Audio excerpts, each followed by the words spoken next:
going to be, actually I'm interviewing Josh Hanna, but he's going to be the future co-host of King's Cast from henceforth.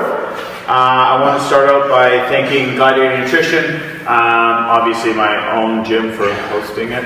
I'm going to give a shout out to Apex, who will be, and Matt Lyons will be here next week, talking about entering the entrepreneurial world and his experiences.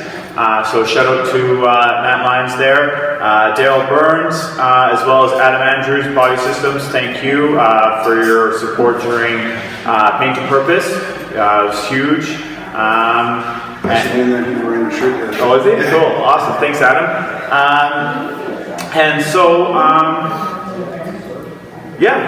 I want to start by thanking Josh Hanna. He's got 3rd overall in the World Championship Powerlifting Competition down in St. Louis. I'm going to ask you about the experience. And then he's also going to be helping a lot in the gym. And I'm going to talk firsthand of Josh's character. There's a young fella here, deconditioned from years of school. And his posture was segmented into 3 portions. His body didn't understand. He had no posterior chain. Didn't understand the squat. I was assisting him in the squat, and Josh Hanna had some awesome tips. He took it upon himself, and he's like, "Hey, Arthur, I got this." I'm like, "Yeah, you got this." He helped him out, and the kid fucking... Yeah, man, that's awesome. Man. Yeah, he was... Actually, when I pulled in the other day, he came right over to the truck. He's like, "Hey," and I'm like, "Oh, hey, I heard you've been coming in lots." And he's like, "Oh, yeah." I'm like, "You doing better now?" And he's like... Yeah, he's a nice kid. Yeah. It's good to see that kind of stuff. Is that his older brother that's with him, or is that just a friend? Yeah. Well, that's good. Yeah. That's good. So being strong helps every aspect of your life, that's for sure. So it doesn't have to be... Well, it's not the point. Being strong, you can't help someone else. That's it. It's going to help me get here, so why not pass it down? And that leads me into the first question before your next set. Where did you grow up? How did you discover weights? So I grew up in Kingston, so I'm from Kingston, basically the area. I grew up just outside in Inverary, so it's just like a little, it's like the country, like just like Division Street on the Westport. And then I moved around a little bit, but still within the area. I didn't start lifting weights until I was like 20, I'm 30 now, so I'd be like 27. And I originally wanted to get into strongman. And I was like, I saw that, and I'm like, yes, I'm going to do that. I was always a fairly big kid, like I played football and rugby and hockey and stuff like that. So I had some strength, and I just started following like strongman, not programs, but kind of the stuff they did. So like deadlifting, squatting, not so much bench, because it's not really a big thing. I mean, it helps, but just doing their stuff. And then I started like, my nutrition, I tried to like step it up so that I was bigger. And then actually Brady messaged me one day on Facebook or through text or something, because I had some contact with him, and he asked me if I wanted to powerlift, and I had no fucking clue what it was. I was like, I don't know what that is, but it sounds cool. So he sent me a couple videos, and I was like, yeah, I want to do that. So that was when we had our own team, the Gorilla. Yeah, I've heard undertones because I'm new to Kingston, so I see it's kind of like Gladiator MMA that used to own this town. We were there was like 5 of us, 6 of us, something like that. But it was like, I swear to God, Brady like handpicked 6 dudes who were like mediocrely strong already, and then he just gave us somewhere to go, and it was like, I remember we went to our first meet together, and we all walked through the door, and the guy that was running the meet was like, "Are all those your guys?" And Brady's like, "Yeah." And it was just like, we were the guys there. Like, I think we came like 1st, 3rd, 4th, and it was a lot of our first times. Like, we were never really powerlifters. But you had that aggressive culture. Oh, we had singlets made, and like, we had hats and shirts, and we were known in the city as the Gorilla. Cool, yeah. And then when we came back, just time restraints, and like we couldn't always meet at the same time. Like we were training at like 7 p.m. till like 10, and then going for food, and it just didn't work anymore. So we kind of drifted apart. We stayed in touch a little bit, but basically Brady took me from being an overweight, kind of strong guy to he actually helped me with my first weight cut too. So like I cut from like I think when he first contacted me, I was like 280. Like I was big, but like if you saw me, it wasn't like, oh, he works out. I was just a massive individual. And I was semi-strong. I wasn't strong as I thought I should have been, or I thought I was. And then I started training with them, right? You know, like these guys are actually strong. So he helped me with that, and from there it just kind of took off. And I went and got different coaches and made friends, and just that's where it goes from the there. culture. Yeah, that's really cool. And then that's the big thing, like that I've noticed. Obviously, owning and operating this gym, a lot of the powerlifting community has come here, and it's a fucking. It's crazy. It is crazy. It's funny because lifts made. Well, you hear like when people are like, "Oh, powerlifters," you guys. Actually, I was getting tattooed by the guy who does my tattoos, and he's like, "What's it like to be at a powerlifting meet? It just must be just a bunch of testosterone, like asshole, you know, just." And it's not at all. It's like, even though you're competing, whenever people ask me, it's not like, I'm not competing against anyone. I mean, obviously there's classes that you compete in, but you're competing against yourself. So if you go out and do better than you did last time, then you won. Whereas like, when I compete, or even when I don't compete, I help like everyone. They ask, like I don't, like one of the guys who used to be in my weight class and category, I handled him the whole time. I didn't compete, but like it's a team thing, but it's individualized until you get to a meet. You want to see everybody succeed. Exactly, and you don't want to see people miss lifts. No. Like everyone cheers for everyone, and you know there's no real like. I mean, some guys have their own head-to-head thing, which is it's fun, but there's no like when someone misses a lift, you're not like, oh yes. Yeah, there's no like it's not like that. Yeah. So yeah, it's crazy to see like because like even in here. People ask you for pointers and stuff, like you don't know, and I'll help anybody at any time if they ask. Like I don't have any problem with that. So yeah, it's definitely a community. And then when people ask you if it's a team sport, it is, but it isn't. You know what I mean? Like I thrive better on my own. Well, and especially training, so most sports, they train 60% of the time for the remainder of that percentage for games, whereas this sport is 90% is training. It's funny, I read something online and it was like, I forget who published it, it might have been like Matt Running or something, but he's like, you train hundreds of hours for hundreds of seconds. That's the outcome. It's literally, I mean, you get a minute for each lift. Yep. That's your time, that's your allotted time. So if you take your whole minute, 60 seconds, 60 times, 60 times 9, yeah. You know what I mean? Like, so, you don't have there's not a lot of time in your day, but it's a whole day, you know what I mean? So it's, he said, you train for hundreds of hours for hundreds of seconds, which is, if you think about it, like, fuck, it seems insane. It seems insane. Like, it is insane. But it's a passion and a love. Yeah, exactly. And so I'm on week 3 of my strength program, and it's first time focus. So my background, obviously, if you're watching this for the first time, which you're probably not, I was infantry for 9 years, and I had to be fucking good at everything and overall strong, and mentally capable of suffering immensely to complete a job. So I was strong in everything, but not as strong as I will be. And so this is my first strength program, and it's a lot of fucking will not to break those numbers. But you know what? I think from what I've seen, I've only done one training session with them that you had me at, and what's going to drive you forward is your mental strength. Like where it gets to like my thing, and I've changed it thankfully with the coaching. I used to grab a bar with like 500 pounds on it, and I would hold on to it too long, like before I actually pull. So I'm sitting there and I'm like, no, like this is heavy, or I move it, and then it's like I break. Whereas you have been through that fucking nightmare where you've been broke. You know what I mean? Like you've been broke, so you know, like it's just weight. It's just weight. It's just weight. It's weight, right? Like it's like you said, like you gotta respect it, but also fuck it. Yep. You know what I mean? Like who cares? What's the worst that's gonna happen? You're gonna miss. Then you just rack it back again, do it again. Don't miss the next time. So that's what's going to drive you. Plus, like I told you, you're stronger than you think. Like I know you adjusted your program accordingly to what you thought, which is great. Because then when you do go to PR, it's going to be like some stage. Yeah. It's not going to be like, my max before was 480 and I pulled 500. No, it's going to be like your max before was 480 and you pulled 550. Yeah. Because it's just you've put the work in, the volume. Like, I was never a believer in volume. Mark my words until now. Actually, yeah, I want to bring up. I wanted to thank your trainer and ask and shout out to your trainer. He did torque. He had 3 athletes in torque. Yeah, he had. Shout out to Nick for sure. Like I said, he has changed me as a lifter, like completely. Like, and I've told him this multiple times. Like, he's always saying, "Oh, I put the work in and I do the work," and no, man, like I gave you some of the cues he gave me. Yeah.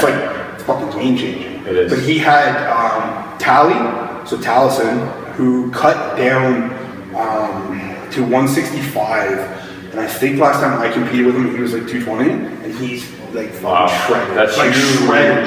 Like, he looks like a body. Is that the dude on the picture with this only dude with his shirt off? Yes. Yeah. All the time. Yeah. I think he won that meet. I think he won the money. It was a cash meet. He squatted like 513 or something, which is why I squatted 530 in here, because I posted on Instagram that I wasn't allowed to beat me. But yeah, he totaled like 1400 at 165. And and Nick had 2 other people that competed, and he actually coached a girl who did the Ottawa Open, I think, and she won. She won best lifter. She won. His program is insane. You've seen it. It's nuts. But at the end, Josh comes in every time with his program. He comes in and he's like, "Fuck." Yeah. Like, there's no like rejoicing of this. No, not until like week not until like peak week that I'm like, yay, it's like 1 and 2. Yeah. But it's like 3 sets of 10, and that doesn't change. Yeah. Like the volume. And before, I was a big believer in like 1s, 2s, and 3s. You find it really quick that doesn't. Well, it does, but it doesn't. And the volume's purpose is size. And that's the thing too. So when I talked to him after Worlds, we came up with the plan to do next October. That's changed because we're going to do April now. Yeah. But the goal hasn't changed. It's just the way we're doing it. But I told him, like, I didn't want to weigh in lightly. Like, I was weighing in, competing at 242, but at Worlds I weighed in 230, which is. That's way too fucking. And I didn't cut weight, just for anyone. I didn't cut weight. Good. That's just what I walked in at. And when I weighed in, the guy was like, are you good with that? And I'm like, yeah, I mean, it'll make my Wilks total higher, but yeah, whatever, there's nothing I can do. And I think I ate the whole day down there, and I still only weighed in like 236. This time going forward, we changed some of the stuff, and I wanted to be heavier, which obviously I've gotten a little wider, but I'm stronger. Yeah. You know what I mean? Like the other day when I was squatting like 500 for 2 sets of 2.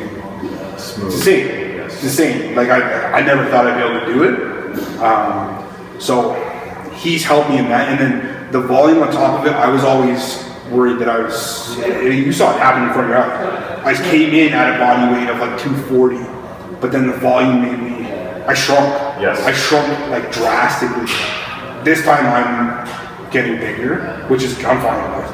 I don't care if I walk around, like right now I'm 255, so I'm fine with that. If it keeps going up, then I just compete in the next weight class. Like, I'm not a big, it just means the total's gonna be high. Yes, that's it. I'm not a big, like... No, let's have fun. I'm not going there to cut, I'm not a fighter. No, and I mean, if anybody's ever cut weight there before, like seriously cut weight, it's fucking hell. It's miserable. It's hell. It's hell. Unless you do it like very... progressively.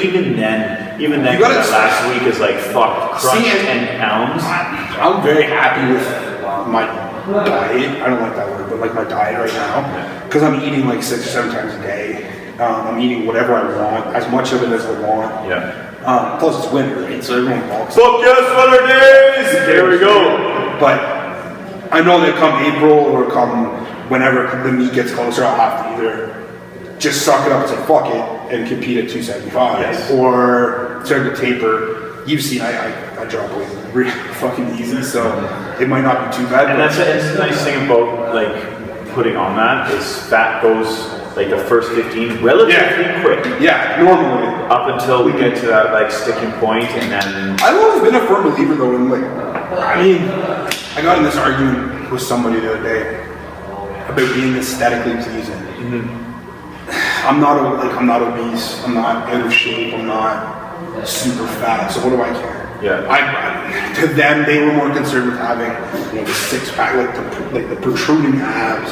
Yes. And you know, then the argument progressed into powerlifters don't have abs. Well, yeah, put weight on your back. Core. Yeah, I want to see somebody who can do 1,000 crunches in a row with a beautifully oiled, baby fucking oiled six pack. Put the orange peels on. Yeah, put the orange peels. Daily. I want to see you put 500 pounds on your back and squat that multiple times. Then deadlift 600 to 700 pounds, and tell me whose core. Yeah, that's the thing, right? When is stronger. When you hear, especially with the fucking, I don't even know what my phone is now, but with the age of like Instagram, and the shredded cores and the shredded muscle, I've always been in the mindset that I've always wanted to just be huge. Yeah. I don't care. Like I'm starting to take more of a shape now. Like my body's starting to get bigger on top of it. Everything is, you can see it. Yes. Whereas I've always been like, fuck it, I don't care. Like if I weigh 300 pounds, I weigh 300 pounds. Well, the best example is I love watching fucking any of those big dogs. Mark Bell, obviously, Silent Night. I know he weighs like 320. Yeah. When they lift, you can see the lats, abductors, glutes, you can hamstrings, see flex, and they're like thoroughbred horses. Yep. Yes, no disrespect to bodybuilders, they're beautiful, but their muscles look different. Oh, absolutely. They look different, and here's it's the a problem. different purpose. You get like the hybrid guy who's like, what's that dude's name?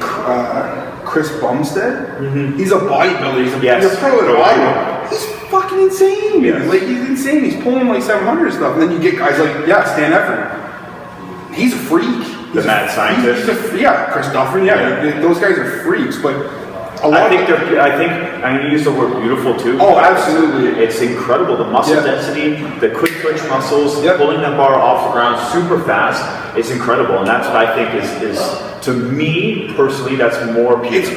It's all about what you find. Yes, that's it. You know, if you can look at yourself and say, like me, I don't have abs. I don't. They're not there. I don't have a shred. But I know my core's tight. Core strong. It's strong. Yes. I'd rather be big.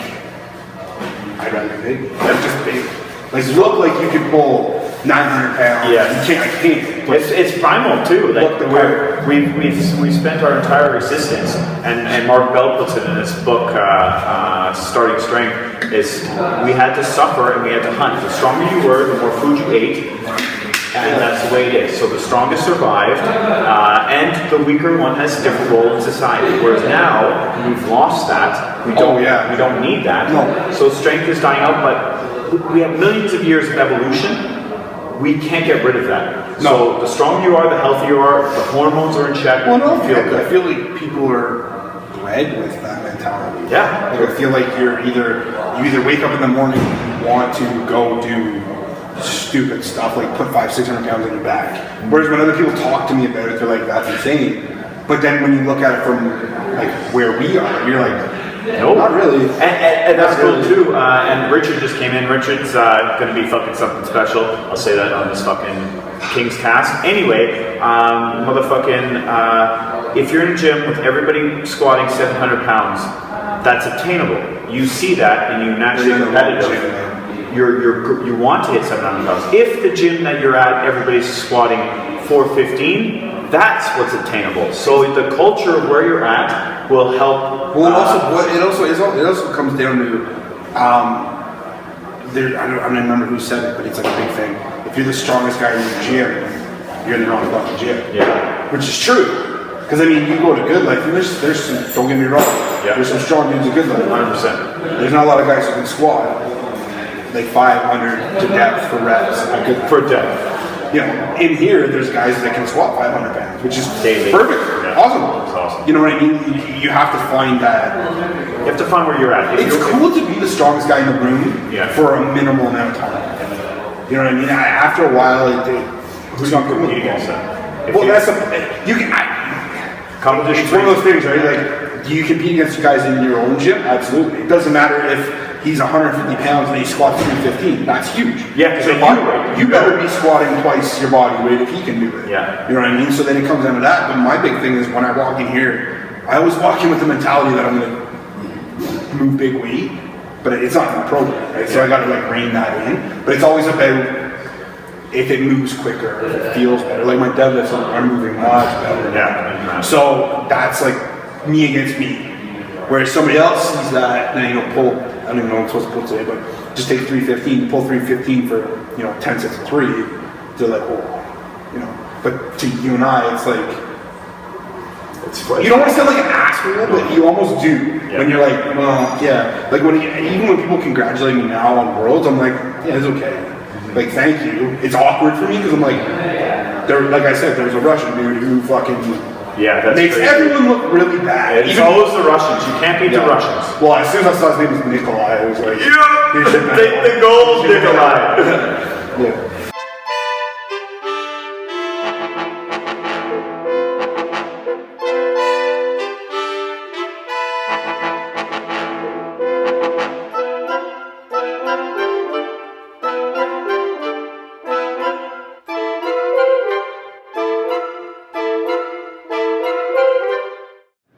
Three-part question. Does training assist with Josh owns his own company, and I'll let you plug your own company, as well as has a beautiful family. You have 4 current children. 3 and 1 on the way. 3 and 1 on the way. So you're obviously a busy man. Does weightlifting help with stress? Do you find it conflicting of time? Does it assist you in running your business? Like, does this world help it used to. Stress? Okay, so releasing stress, yes. Absolutely. Luckily, I have a wife who is very understanding of the shit I do. When we went to high school together, actually, so it wasn't like I met her, but when we reconnected, I basically told her straight up that this is what I do. Please don't ask me to change it. Now, with that being said, I don't do what I want. Like, I'm not like saying that I don't do whatever I want. I'm not like, I'm going to the gym now. Like you said, between us, we have 3 kids, so she has 2, I have 1, and we have 1 together on the way. Congrats. Yeah, it's exciting, that's for sure. So I mean, weekends are cramped with like hockey and baseball, and my daughter does dance, and not me. So I mean, I got to commute to go watch her do the dance stuff. So there is give and take, but stress. Yeah, when I get into like heavier stuff, when I'm doing like the lighter volume, I'm not really. I have a lot of stress about it. I run a business, Brown's Fire Protection. It's a fire alarm company and stuff like that. It can be stressful, but luckily I only have 3 guys that work for me.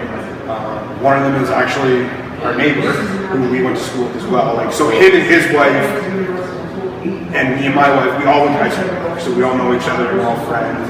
So we support group right now. Yeah, and he's really good. That's what I do. It doesn't help me with my business. It used to when I was doing more of the lugging and the hard labor. I still do it, but not as much now. But it does relieve some stress when you get into when I get into pulling like 5+ or squat. Like the other night, I only did that because I was pissed off, and I just wanted to put some weight on my back. I haven't had weight on my back since like actual like serious weight. So that's why I did that. And I told him like I did it. Like I told him straight up before I even posted the videos. I said, my first words were, "I'm sorry. Like I didn't follow the program. I was in a bad mood, bad day. I did this." He was understanding. He said, "That's cool, whatever, man. Like you have to go off. That's how it works. As long as you didn't blow yourself apart or hurt yourself, or when you go back to the program, which that's perfect. Like, that's the kind of relationship I need with a coach." But yeah, it helps with family life, but it gets hectic because you gotta try and arrange not so much training times, but like meets on weekends. We don't normally take the kids to a meet. It's fucking hectic, and I can become a basket case, and if I start missing this, then I'm a fucking jerk. And she's running around all day getting food. Taking good. You know what I mean? We have talked about when our baby comes that I would probably introduce the baby to paddle and the gym fairly early, just because the other kids play all kinds of sports, but weightlifting won't be critical to their life. And it'd be cool to have that kid, you know what I mean? You see the Instagram videos of the kids that yell at their dad and shit. I find it really cool. Luckily, I have a wife who's completely understanding of the shit I use, the shit I do, the way I eat. And yeah, she would be like 90% of my success rate, like honestly. Before her and I were together, my training was fucking terrible. I just did what I wanted. She keeps me really pretty good. So luckily the two mesh really well, and she's into it. She loves lifting and all that other stuff. So it works. It's kind of like being good. It works. If it didn't work, then it may be a problem. But I don't have a lot of stress in life. Believe it or not, I don't actually. It's like everyday stuff. There's everyday stuff that's gonna stress you. You have kids, they're gonna stress you. But I actually don't walk around as angry as they used to be. So cool. Yeah, and luckily the gym saved me from a different life. You know what I mean? From being completely away and out of shape, knocking out mess around. You know, it's pretty cool when our kids are 10, 8, 7. So they're old enough, they know what I do. And it's fucking cool. And they're like, oh, how much did you lift? Or when we came back from World, they were thrilled. Came third, and I had Brady. He's the youngest boy so far. He wore my pillow around the head for like 2 fucking days, which is cool. Like that's whatever, you know what I mean? Like that's awesome. So if you can't incorporate your family, but you have a family, then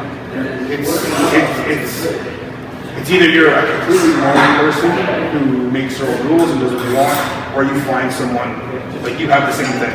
It works. It works completely. So that definitely helps out big time. Cool. All right. Well, we're gonna call that. I think this was a beautiful show. Back next week. Yeah, Maddie Lions. So it's gonna be happening Thursday or Friday. It's up to Matt. And then thank you for watching King's Cast, and it's going to be a weekly event. And have a good night. One family, one community. Got your 6. And I would like to thank Gladiator Nutrition and Supplements for supplying the Iron King with amazing products. And note that this podcast and this YouTube video will always be there supporting local businesses, entrepreneurs, lifters. So if you want to be a part of this podcast, let Arthur Laramie know at theironkingLTD@gmail.com. Thank you for participating.